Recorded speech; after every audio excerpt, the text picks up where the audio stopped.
জামাতে ইসলামী যে দুর্নীতিমুক্ত সমাজ গড়বে তার প্রমাণ কি? তার প্রথম প্রমাণ হচ্ছে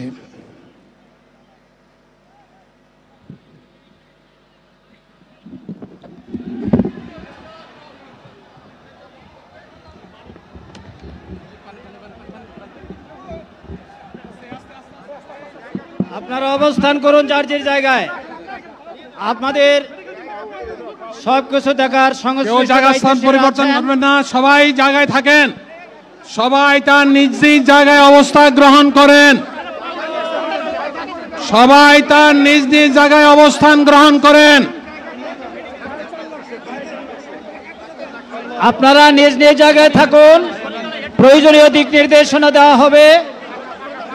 আপনাদের উত্তেজিত উদ্বেলিত হওয়ার কোনো কারণ নেই। মহান রাব্বুল আলামিনের একান্ত মেহেরবানিতে আমাদের প্রোগ্রাম আলহামদুলিল্লাহ, শুকরান, আলহামদুলিল্লাহ কাসিরান। সম্মানিত ভাইরা, আপনারা সম্মানিত ভাইরা, আল্লাহ রাব্বুল আলামিনের রসের মেহমানিতে এই গরমের কারণে মাহফিল মুহতারাম আমিরে জামাত চিরাই সুস্থ হয়ে যাবেন ইনশাআল্লাহ। আমি আল্লাহ তাআলার শুকরিয়া আদায় করি, আল্লাহ তাআলার শুকরিয়া আদায় করি আবার আপনাদের সামনে দাঁড়াতে পেরেছি। আমি বলেছিলাম দুর্নীতিমুক্ত বাংলাদেশ ইনশাআল্লাহ সবাইকে নিয়ে আমরা গড়ব। আমরা কথা দিচ্ছি, বাংলাদেশ জামাত ইসলামী যদি আল্লাহ তাআলার মেহেরবানি এবং সরকার জনগণের ভালোবাসা নিয়ে সরকার গঠন করে, তাহলে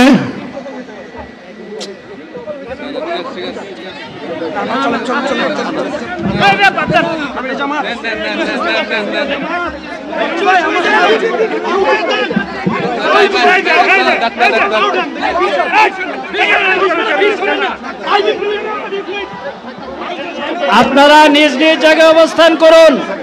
আমাদের স্বেচ্ছাসেবকগণ আছেন, সংশ্লিষ্ট বিভাগের দায়িত্বশীলরা আছেন, তারা প্রয়োজনীয় ব্যবস্থা নেবেন।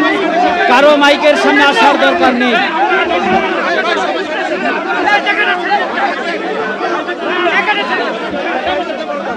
আপনারা অবস্থান করুন নিজ নিজ জায়গায়।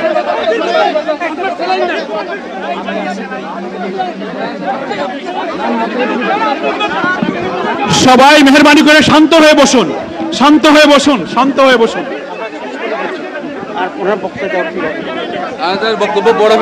আপনারা সকলে আমিরে জামাত একটুখানি অসুস্থ হয়েছেন, গরমের কারণে হয়েছে, কিন্তু উনি বারবারই চেষ্টা করছিলেন বক্তব্য দেওয়ার জন্য। ডাক্তাররা বলছেন ওনার আর বক্তব্য রাখা ঠিক হবে না। ওনার যে বক্তৃতা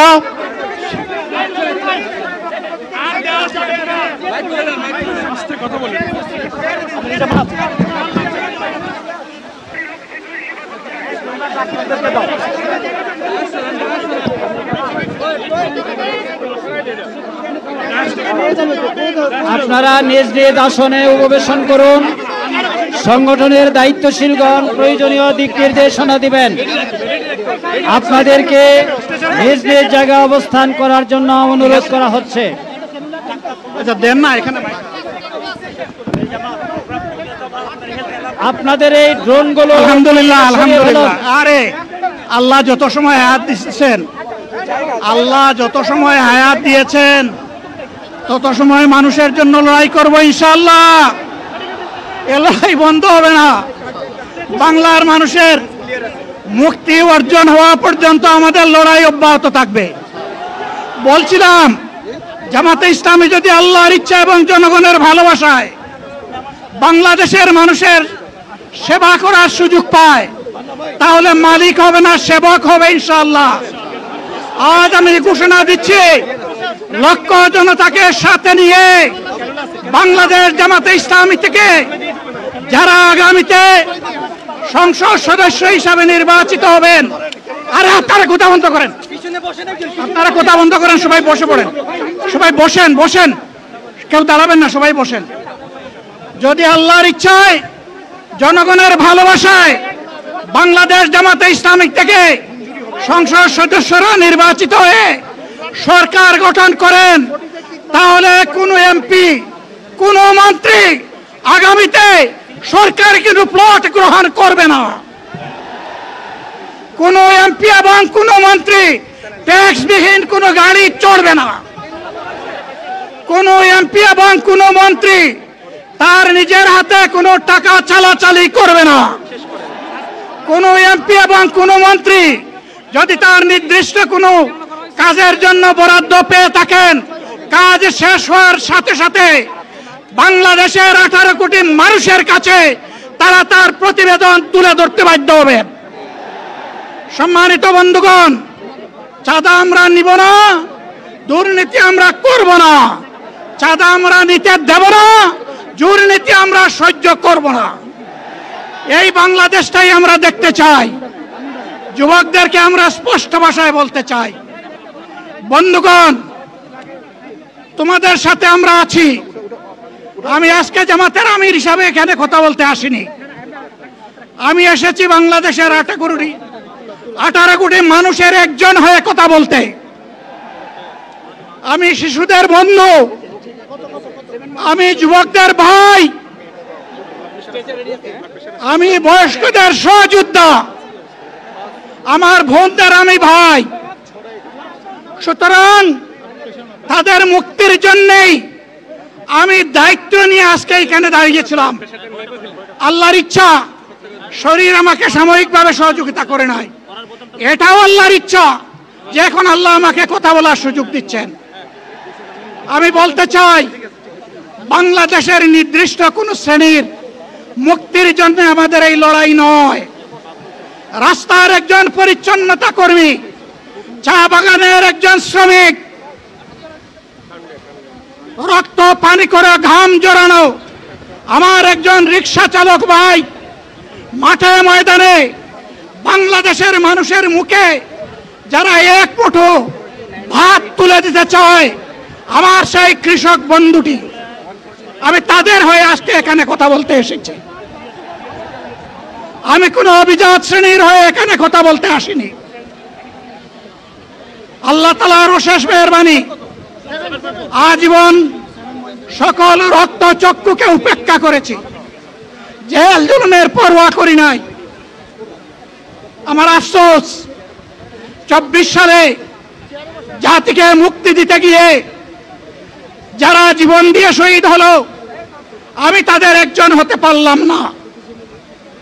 আপনাদের কাছে দোয়া চাই, ইনসাফের ভিত্তিতে একটি দেশ গড়ে তোলার জন্য আগামীতে যে লড়াই হবে, আমার আল্লাহ যেন সেই লড়াইয়ে আমাকে একজন শহীদ হিসাবে কবুল করেন।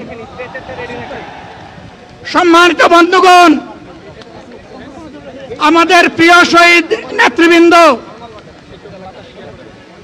2006 সালের 28 অক্টোবর থেকে শুরু করে পল্টন গণহত্যা, শাপলা গণহত্যা, সারা দেশের গণহত্যা, পিলখানার গণহত্যা, 24-এর গণহত্যা, এই গণহত্যা যারা করেছে তাদের সকলের বিচার বাংলাদেশের মাটিতে নিশ্চিত করতে হবে। এদের বিচারের দৃশ্যমান প্রক্রিয়া শুরু না করা পর্যন্ত পুরানা ব্যবস্থাপত্রে বাংলাদেশ আর চলবে না। এতগুলো মানুষ এমনি এমনি জীবন দেয় নাই, জীবন দিয়েছে জাতির মুক্তির জন্য। যদি বস্তাপোতা পুরানা সবকিছুই টিকে থাকবে, তাহলে কেন তারা জীবন দিয়েছিল? যারা ওই বস্তাপচা ব্যবস্থাপনায় বাংলাদেশকে আবার গড়তে চান, তাদেরকে আমরা বলি, জুলাই যুদ্ধ করে যারা জীবন দিয়েছে, আগে তাদের জীবনটা ফেরত এনে দেন। যদি শক্তি থাকে ফেরত এনে দেন। আপনারা পারবেন না, যেহেতু পারবেন না, কাজেই নতুন ব্যবস্থায় নতুন বাংলাদেশ গড়ে তোলা হবে ইনশাআল্লাহ। শিশু, কিশোর, যুবক, মা, বোন, শ্রমিক, ছাত্র জনতা, ব্যবসায়ী, সবাইকে যেই দেশ, যেই সংবিধান, যেই রাষ্ট্র নিরাপত্তা দিতে পারবে, সেই নতুন বাংলাদেশ আমরা গড়ে তুলতে চাই। ভাইয়েরা, আমাকে সবাই চাপ দিচ্ছে, কেউ বলে ভাই শেষ করেন, কেউ বলে চাচা শেষ করেন। আমি তাদেরকে নিশ্চয়তা দিয়ে বলছি, আমার মৌত আমার আল্লাহ নির্ধারিত সময় থেকে 1 সেকেন্ড আগে হবে না, এবং হায়াত যা দিয়েছেন তার 1 সেকেন্ড আগেও আমি যাব না। অতএব মহান আল্লাহর কাছে আবারও তৌফিক চাই।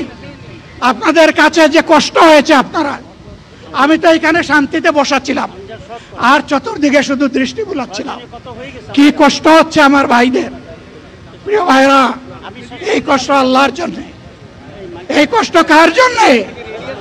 ইনশাআল্লাহ আল্লাহ তাআলা আপনাদেরকে তার উপযুক্ত যা দুনিয়ায় দিবেন, আখিরাতে দিবেন। আপনাদের এই ত্যাগের বিনিময়ে নতুন বাংলাদেশ আমরা পেয়ে যাব।